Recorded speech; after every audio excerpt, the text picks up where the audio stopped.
Hello everybody and welcome back to X Gen, the show where I talk about games that I had a real good time with on what we only have less than a month left of calling current gen consoles. I'm sure most of us already know that Insomniac Games is slated to have a huge start on next gen consoles with Miles Morales and Ratchet & Clank: A Rift Apart coming somewhere in the PS5's launch window. But they did have one game in particular this generation that caught my eye. Cover mechanic, right? Oh, you thought I was going to talk about Spider-Man. Yeah, right. This week we're talking about their 2014 Xbox exclusive, yes, Xbox, Sunset Overdrive. This game was cool for a whole bunch of reasons, which we'll of course get to in a bit, but first, you know how it goes. In the year 2027, FizzCo releases their new energy drink, Overcharged Delirium XT, also known as OCD, exclusively in Sunset City. FizzCo may or may not have totally skipped any and all health protocols in order to rush the drink to shelves. This led to the drink being so toxic it turned anyone who drank it into a violent mutant known as an overcharged drinker, or OD.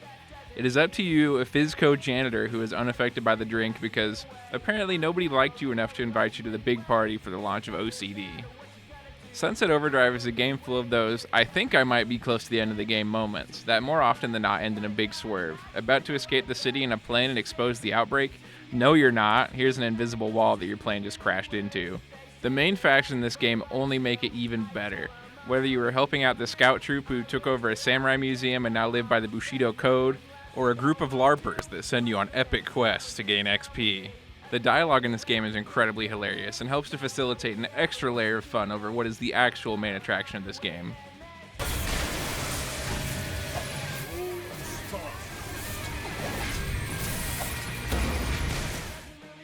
Sunset Overdrive's awesome apocalypse is fueled by a lot of ideas from other games.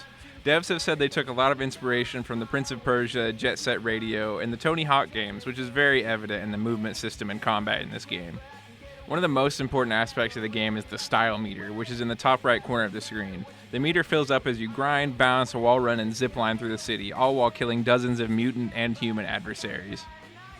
The last thing you want to do in this game is get caught on the ground while you're in a firefight. This makes it far easier for the enemies to dogpile on you and send you to your death. But have no fear, Insomniac introduced next-gen respawning in this game where once you die, you respawn right back into the game in a variety of ways. No boring load screen required.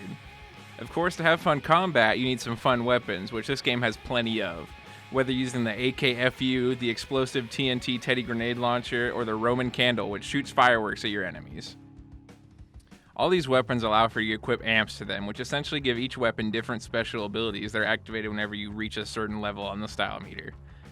Some of these amps do things like add an electrical effect to each of your shots, which can then arc to multiple enemies. One makes it so whenever you swing your melee weapon it creates tornadoes, and another amp gives you your own announcer to announce your awesomeness as you tear through town. All of these combine to make a game that, as long as you can get on board with the movement system, is pretty solid. I'm supposed to protect you from goblins. There's no goblins here. Oh, goblins! I had a pretty good time with this game. It held my attention long enough for me to beat it, which is something not every game can say. In the hour that I played this game to get footage, I was reminded of how funny a lot of the dialogue in these games are. It appeals to my incredibly Gen Z sense of humor. Another thing that really sticks out to me in this game is the incredibly high energy music it features, and how the higher your style meter is filled, the more intense the music will be. So, you know, rack up those kills and you'll just be really just jamming out and having a great time. I'm definitely debating really getting back into this game just to go around and tie up all the loose ends for my playthrough and maybe even buy the DLC, because this game is a solid 5.5 years old now, so the DLC better be affordable. If you're a fan of the Spider-Man games and the swinging around the city feel it offers, Sunset Overdrive would definitely be a good game to pick up, if not just to see how Insomniac got to where they are now. Just make sure you pick up next week's episode of Gen 2, where I will see you next week.